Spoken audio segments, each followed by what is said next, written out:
So, I woke up last Monday thinking it was just another day. I was about to leave for work when I got a text from my bank. Overdraft notice. We don't even live paycheck to paycheck, so my first thought was, oh, this must be a mistake. I open my banking app and my jaw nearly unhinges. My checking account? Negative. My savings? Wiped. I literally sat on the edge of the bed, staring at my phone like it might suddenly apologize. Meanwhile, my husband, Dan, was still in the kitchen, whistling like some Disney sidekick, making his third coffee of the morning. Hey babe, did you take out money from our account? I tried to keep my voice light, even though my heart was pounding. Dan popped his head around the corner, still holding his mug. Huh. Oh no. Must be some bank error. You know how they are. They love messing with us. He actually had the audacity to roll his eyes.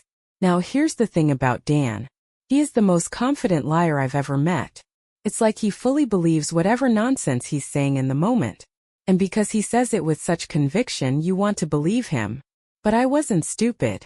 Dan, my savings account is at 0. I pressed, standing up now. He blinked, then sipped his coffee. Wait, are you serious? That's crazy. You should call them. At this point, my stomach was doing Olympic-level gymnastics.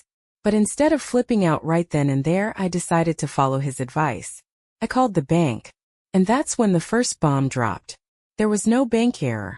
The money had been withdrawn in person, from a branch 20 minutes away. And guess who made the withdrawal? Yeah, Dan. I hung up the phone and just stared at Dan. He was casually scrolling on his phone like my entire savings hadn't just evaporated into thin air. Dan, I said, my voice weirdly calm. The bank says you withdrew the money. He didn't even look up. Oh, right. Yeah. That's literally all he said at first. I waited, but he just kept scrolling like we were discussing the weather. Care to explain? I asked, crossing my arms. And this man, this actual menace side, put his phone down and gave me the most exasperated look. Like I was the one inconveniencing him. Okay, first of all, he said, setting his coffee down, you're acting really hostile right now. And I don't appreciate that. Second, I only took the money because I had to. Had to. My voice was getting dangerously high-pitched. Dan, that was my savings. Where is it? He rubbed his face like I was exhausting him. It's not gone, babe. I just moved it. Moved it where? And here's where it got insane. He straightened up and with a completely straight face said, I invested it. Oh, but not in stocks. Not in crypto. Not even in something tangible. No. He put all of it into some once-in-a-lifetime business opportunity his friend Chad pitched him at the bar. I think I actually blacked out for a second. Chad, I repeated, just to make sure I was hearing correctly. The same Chad who tried to sell us discounted Super Bowl tickets last year that turned out to be printed on regular printer paper? Dan had the nerve to look offended. Okay, that was a mistake. But this is different. Chad's starting this. He waved his hands dramatically. Thing. It's like a consulting agency, but also like a product line. But mostly it's about networking. And you have to buy in early before it really blows up. I could feel the blood draining from my face. You put all of our money into a pyramid scheme. Dan gasped. Actually gasped. It's not a pyramid scheme. Babe, come on. That's such a toxic mindset. It's called multi-level marketing, and it's completely legal. I just sat down. I had to. My legs were giving up on me. Okay, I said slowly. How much did you invest? Dan looked everywhere but at me. The ceiling, the floor, the fridge magnets. Finally, in the smallest voice imaginable, he said, all of it. I sat there, staring at Dan like he had just told me he sold our house for a handful of magic beans. All of it, I repeated. You put every last dollar into Chad's business venture. Dan nodded, completely unbothered. Look, babe, you're being really negative about this. I know it sounds risky, but Chad said. I shot up from my chair so fast I almost knocked it over. I don't care what Chad said, Dan. Chad is not a financial advisor. He is a bartender who got fired for stealing tips. Dan winced. Okay, first of all, that was never proven. And second, he's really turned his life around since then. I took a deep, shaky breath. My hands were trembling from pure rage, so I did the only thing I could think of. I grabbed my phone and dialed my sister Lisa. Now Lisa? She is a force of nature. She's the kind of person who once got a full refund on a used car just by intimidating the dealership manager. She also hates Dan, which in this moment felt like an asset. Hey, what's up? Lisa answered, her voice all casual, totally unaware that my world was currently on fire. I turned away from Dan, lowered my voice and whispered, I need you to come over. Now. Lisa paused. Oh damn. What did he do? He took all my money and put it into Chad's pyramid scheme. Lisa's response was immediate. I'm already in the car. I hung up and turned back to Dan, who was watching me with his arms crossed. Wow, he said, shaking his head. So now you're calling in the attack dogs? That's mature. I ignored him and started pacing. Okay, Dan. Here's what's going to happen. You're going to call Chad and get my money back. Dan laughed. Oh babe, that's not how it works. It's an investment. It takes time to grow. I wanted to throw him into the sun. At that exact moment the front door flew open. Lisa did not knock. Lisa does not knock. She stormed into the house, her purse swinging like a medieval weapon, and zeroed in on Dan like a hawk spotting its prey. Where is he? She demanded. Where is this absolute buffoon? Dan rolled his eyes. Nice to see you too, Lisa. Lisa pointed an accusatory finger at him. Cut the crap, Dan. Where's my sister's money? Dan sighed dramatically like we were so exhausting. Why is everyone acting like I stole it? It's not gone. It's being used to build something amazing. Lisa turned to me. Oh my God. You were right. He really is this dumb. I grabbed Lisa's arm. I need to get my money back. Lisa cracked her knuckles. Then let's go find Chad. And that's how I ended up in my sister's car, speeding toward Chad's office, which, by the way, turned out to be his mom's basement. Lisa drove like a woman possessed, gripping the wheel so tightly I thought she might snap it in half. Meanwhile, I sat in the passenger seat, staring at my phone, hoping, praying for a miracle. I had texted Chad twice already. Me, hey Chad. We need to talk about the money Dan gave you. Me, 10 minutes later, Chad, I'm serious. Call me. No response. Lisa glanced at me. He ghosting you? Of course he is, I muttered. Lisa scoffed. Typical. Let me guess. His business headquarters is just his mom's basement. I let out a humorless laugh. Yep. Lisa grinned. Oh, we're about to cause a scene. 10 minutes later, we pulled up to a small rundown house at the end of a cul-de-sac. There were lawn chairs on the porch and an old mattress propped against the side of the garage.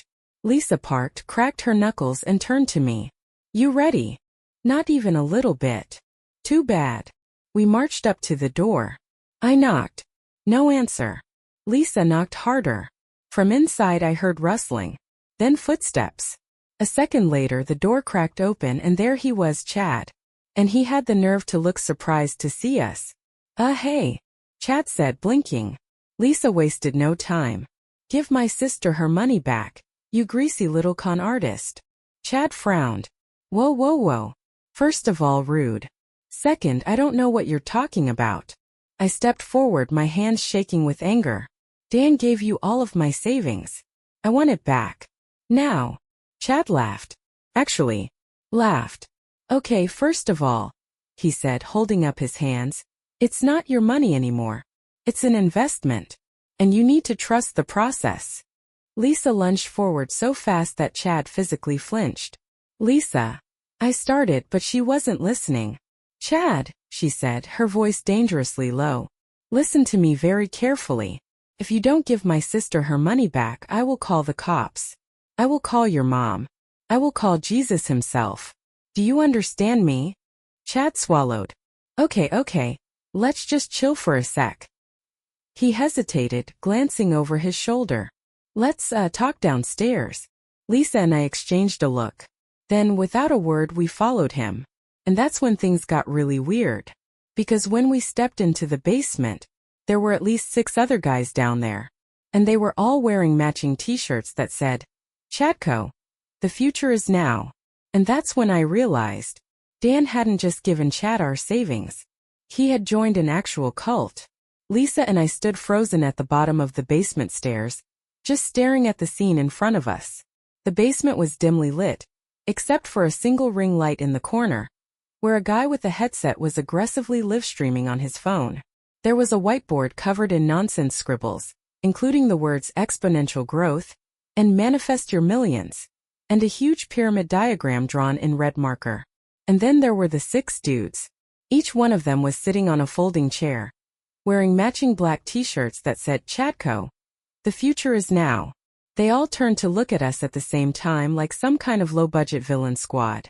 Chad clapped his hands together. Ladies, welcome to the ground floor of something truly life-changing. Lisa made a choking sound. Oh my God. It's worse than I thought. I was still struggling to process the absolute insanity of it all when I spotted Dan. He was sitting near the whiteboard, nodding along like a freaking disciple. When he saw me, his face lit up. Babe, he said, hopping up and striding over. You finally came around. This is amazing, right?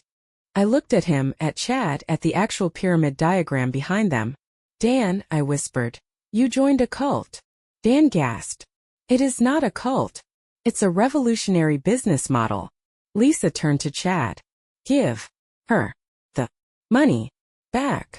Chad sighed dramatically and leaned against a beanbag chair. Lisa, you're thinking so small-minded. This is bigger than just money. This is about freedom. About being your own boss. I snapped. I was my own boss, Chad. Until my idiot husband drained my savings to give it to you.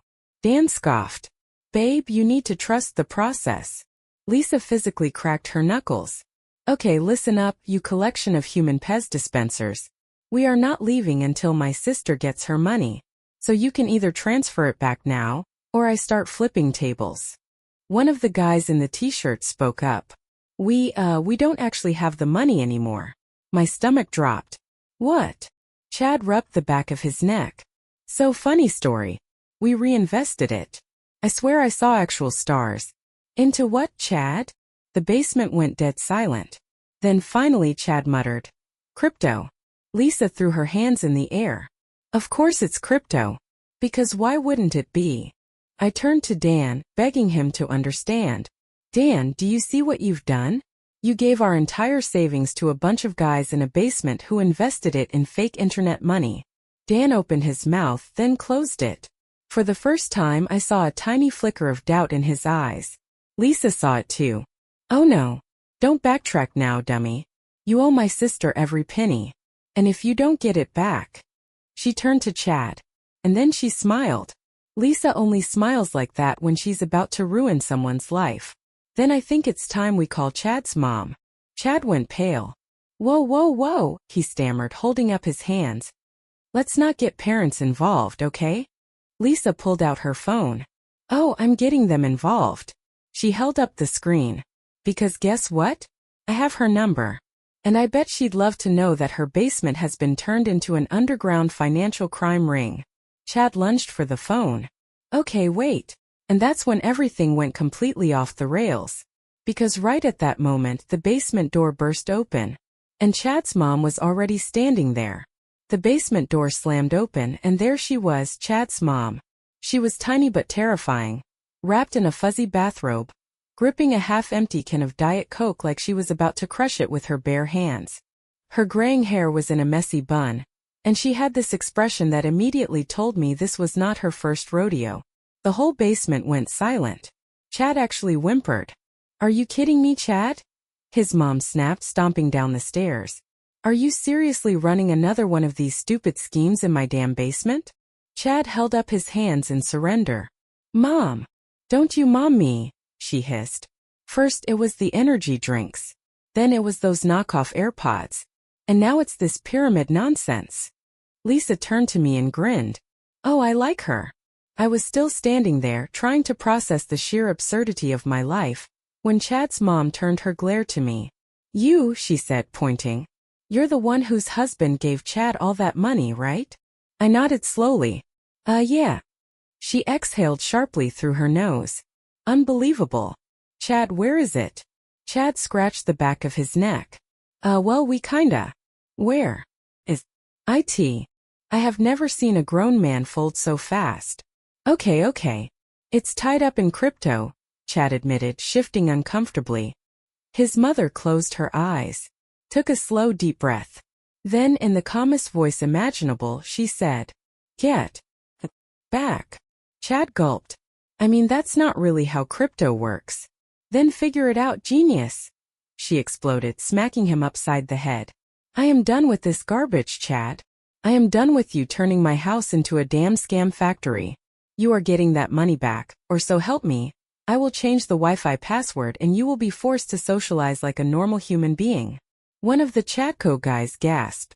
"Not the Wi-Fi." Lisa leaned in. "Damn, she's brutal." Chad's mom whipped around. "And the rest of you, get out. Now. I want my basement back." Like cockroaches scattering from the light, Chad's business partners bolted for the stairs. Within seconds, the basement was cleared out. Even the live streaming guy muttered, "Yeah, I gotta go," and disappeared. Now it was just me, Lisa, Dan, Chad, and his very angry mother. She turned to me, arms crossed. "I'll make sure he pays you back, sweetie. Unlike my idiot son, I actually have a real job. But I am done dealing with this. You married an idiot and I raised one. We're both suffering here." I nodded. "That is completely fair." Lisa clapped her hands together. "Welp. That was fun. Dan, you're sleeping on my couch until you fix this." Dan started to argue, then saw Lisa's face and shut up real fast. Chad groaned. "Ugh, this is so unfair." His mom smacked him again. "Unfair? You think this is unfair? You still live in my damn basement, Chad. I should be charging you rent." Lisa nudged me. I love her. And honestly, same. After Chad's mom finished absolutely obliterating her son, Lisa and I left, dragging Dan with us. The car ride home was awkward as hell. Lisa kept throwing Dan dirty looks through the rearview mirror while he sulked in the backseat like a child who just got told he couldn't have dessert. I, on the other hand, was too emotionally fried to even speak. I had officially lost all of my savings. My husband had invested in a literal basement cult. And now I had to figure out what the hell to do next. We pulled up to Lisa's place, and the moment we stepped inside, Dan flopped dramatically onto the couch. "This is so unfair," he muttered. Lisa snorted. "Oh, I'm sorry, did we flush all our money down a scam toilet?" "No." "Then shut up." Dan sat up looking annoyed. "Look, I know I messed up, okay? But I have a plan." Lisa and I stared. Dan grinned, clearly very proud of himself. "I'm gonna win it back." I blinked. "What?" Lisa leaned in. "Oh, this is gonna be good." Dan clapped his hands together. "Okay, hear me out. I take what little money we have left, and I go to the casino." I felt my soul physically leave my body. "Dan." "No." "Yes," Dan said, nodding. "See, I've been watching a lot of poker videos on YouTube and I think I really get it now. I just need to double our money, and then I can start paying you back." Lisa looked like she was actively restraining herself from throwing him out the window. "You absolute moron," she snapped. "You don't fix losing money by gambling away even more money." Dan rolled his eyes. "That's a loser's mentality, Lisa." I grabbed my head. "Dan, do you even hear yourself? You lost our savings, and now you want to risk the little money we have left." Dan stood up, hands on his hips. "Okay, but let me ask you something. What if it works?" Lisa let out a laugh so dry I thought she might choke. "Oh, that's rich." No pun intended. But Dan wasn't backing down. He turned to me, pleading. "Babe, I'm trying to fix this. Don't you trust me?" Lisa and I both answered at the same time. "No." Dan groaned. "Wow. Okay. Wow." He threw his hands in the air. "You know what? You two are just negative. I'm gonna fix this myself." Then, before either of us could stop him, he stormed out of the apartment. Lisa and I stared at the door. She turned to me, eyebrows raised. "So your husband just ran off to a casino. How do you feel about that?" I sighed. Like I should start looking for a divorce lawyer. Lisa grinned. "Ooh, now we're talking." I shook my head. "First, let's just see how badly he screws up this time." And oh, he did not disappoint. Because 2 hours later, I got a call from an unknown number. And when I picked up, a very annoyed security guard said, "Yeah, hi. Is this my name? We have your husband here at the casino. He says he needs you to come pick him up." I sighed. Let me guess. He lost everything. The guard snorted. Oh, he lost everything all right. But that's not why we're calling. He also got into a screaming match with a slot machine and had to be escorted out. Lisa, listening in, cackled. I love this for him. I pinched the bridge of my nose. We're on our way. Lisa grabbed her keys. Buckle up, sis. We're about to do the walk of shame for your dumbass husband. And honestly, I was so close to just leaving him there. Lisa and I arrived at the casino about 20 minutes later, and let me tell you, I have never been so embarrassed to pick up my own husband. The second we walked in, I spotted Dan slumped on a bench near security, looking like a man who had just been personally victimized by the entire concept of gambling. One of the security guards, a tall, exhausted-looking guy with a name tag that said Ron, sighed when he saw me. You must be the wife. I forced a smile. Unfortunately, yes. Lisa, who was loving every second of this, crossed her arms. All right, Ron. What exactly did my idiot brother-in-law do? Ron rubbed his temples. Well, for starters, he blew through all his money within 15 minutes. Lisa snorted. Of course he did. Dan perked up from the bench. Okay, in my defense, the blackjack dealer was totally cheating. Ron stared at him. Sir, the dealer was a computer. Dan waved a dismissive hand. Exactly. Rigged. Lisa whispered to me. I hope you know I'm never letting this go. Oh, I know, I muttered. Ron continued. After losing at blackjack, he decided to try his luck at the slot machines. And that's when things got interesting. Lisa lit up. Oh, this is gonna be good. Ron sighed. He started yelling at the machine. I groaned. Oh my God. Ron nodded. Apparently, he thought it was stealing from him. And when security asked him to calm down, he shouted, and I quote, I am a paying customer, and I demand justice. Lisa was cry-laughing. I turned to Dan, who was sulking. Are you kidding me? Dan crossed his arms. I was making a valid point. Lisa wiped away a tear. Dude, you got into a fight with a machine. Dan scowled. It took my money. Ron cleared his throat. Then after several warnings he tried to kick the machine. Lisa wheezed laughed. Oh my God, he tried to physically fight a slot machine? Ron nodded. And that's when we had to escort him out. I rubbed my face. So what happens now? Is he banned? Ron sighed. Surprisingly, no. He's just banned from the slot machines for the next 3 months. Lisa smirked. Oh, I am framing that sentence. I turned to Dan, officially at my limit. Get in the car. Now. Dan sighed dramatically. Wow. First I lose all my money, then I get kicked out, and now my own wife doesn't support me. Lisa slapped a hand on his shoulder. Buddy, you lost the second you married my sister. Ron chuckled. I like her. And with that, I dragged my idiot husband out of the casino, while Lisa very loudly called him a slot machine vigilante. And the worst part? This still wasn't the dumbest thing he did that week. After the casino debacle, I thought naively that Dan would finally calm down and accept that he had royally screwed up. I was wrong. Because 2 days later, I walked into Lisa's apartment after work and found Dan hunched over the kitchen table, surrounded by a mountain of plastic packages. Lisa was standing off to the side, arms crossed, looking deeply amused. I took one look at the mess inside. Oh God. What now? Lisa grinned. Oh, you're gonna love this. Your husband is now an entrepreneur. Dan perked up. Babe. Perfect timing. He held up a plastic bag full of what looked like cheap sunglasses. I frowned. What is this? Dan grinned. Our ticket to financial freedom. Lisa clapped her hands together. Oh, this is gonna be good. Dan cleared his throat and gestured to the piles of plastic wrap junk on the table. So, I was thinking, since Chad lost all our money and the casino robbed me. Lisa coughed. You lost all your money yourself. Dan ignored her. I realized I needed a new way to make quick cash. So I started researching, and guess what? Reselling is where it's at. I stared at him. Reselling. Dan nodded eagerly. Yeah.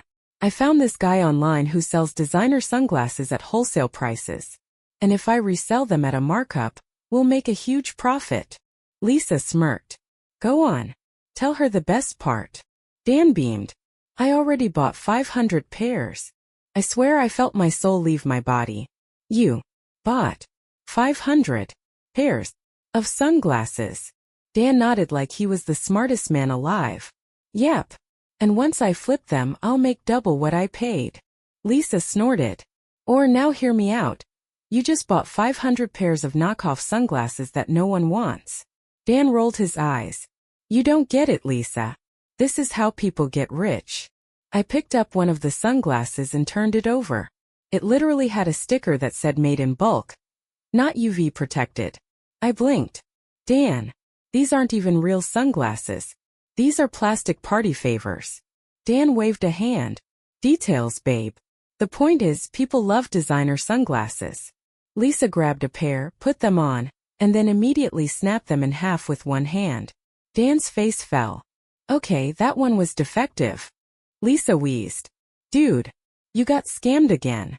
Dan groaned. Okay, wow. Everyone's so negative. I'm out here grinding and all I get is hate. I rubbed my temples. Dan, where did you even get the money for this? Dan hesitated. Lisa's eyes narrowed. Oh, I don't like that pause. I crossed my arms. Dan. He coughed. Well, you know how you froze our joint account? Yes. And you know how my credit card is maxed out? Lisa gasped. Oh no. No. Tell me you didn't. Dan chuckled nervously. Okay, so technically I just borrowed a little money from your emergency savings. My emergency savings. The one account I had left. I lunged. Lisa, hold me back. Lisa did not hold me back. In fact, she stepped aside and said, Go nuts. Dan yelped and scrambled over the couch. Babe, wait. I did it for us. I was fuming. You spent my last bit of money on plastic sunglasses? Dan tripped over a chair. Okay. Technically they're acrylic. Lisa doubled over laughing. Bro, just shut up. I stopped, took a deep breath and turned to Lisa. Do you still have the number for that divorce lawyer? Lisa lit up like a Christmas tree. Do I? I've been waiting for this moment. Dan paled. Wait. You're joking, right? I didn't answer. I just grabbed my coat, grabbed my phone and walked out the door. Because this time I was actually serious. And Dan? He was about to learn the hard way that even I have limits. I left Lisa's apartment that night fully prepared to end my marriage. And honestly, felt amazing. I didn't cry. I didn't feel guilty. I didn't wonder if I was overreacting.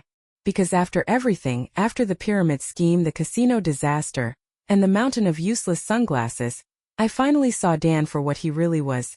A walking, talking financial liability with a terrible attitude. And I was done. Lisa caught up with me in the hallway, grinning like a wolf. Okay, I know a lawyer who would love to eat Dan alive in court. Do you want the petty one, or the really petty one? I smiled. The really petty one. Lisa beamed. Excellent choice. Dan must have finally realized how serious I was, because within 10 minutes my phone started blowing up. Dan, 10:32 p.m. babe, can we talk? Dan, 10:45 p.m. okay, I know you're mad but this is overreacting. Dan, 10:50 p.m. are you seriously leaving me over a business venture? Dan, 11 p.m. wow. Okay. Guess I married a quitter. Dan, 11:15 p.m. can you at least come back so we can talk? I turned off my phone and went to sleep for the first time in years without stress-eating Tums. The next morning I met with Lisa's lawyer friend. A woman named Kim who had the energy of a bloodthirsty shark in stilettos. After I explained everything, Kim leaned back in her chair smirking. This is gonna be fun. I left her office feeling lighter than I had in years. But then the real surprise happened. I got a call from an unknown number. Hello. I answered, assuming it was some scam call about my car's extended warranty. Instead, a familiar voice sighed. Hey, sweetheart. I froze. Chad's mom. Yep, she said. Listen, I heard what happened with Dan and I just want you to know you did the right thing. That boy's a damn fool. I blinked. Thanks. She sighed. Look, I can't fix your marriage, but I can fix one thing. Chad and his idiot friends managed to cash out some of the crypto before it crashed. I forced him to wire your money back. My breath caught. Wait. What? Check your account, she said. With shaking hands, I logged in. And there it was. Every last penny. I was so stunned I nearly dropped my phone. Oh my God. I don't even know what to say. Say you'll never let a dumbass man touch your money again. She deadpanned. I laughed. Oh, trust me, I won't. Good girl, she said. Now go live your best life, honey. And just like that, I got my entire savings back. It's been 6 months since I left Dan. The divorce was messy, but with Lisa and Kim in my corner, I walked away with everything I came in with. Plus a little extra just for the emotional damages. Dan? Well, last I heard, he tried to sell the sunglasses door to door and got banned from 3 neighborhoods. As for me, I moved into my own place, started therapy, and booked my first solo vacation to Greece. Because for the first time in years, I finally have financial freedom. And more importantly, I finally have peace.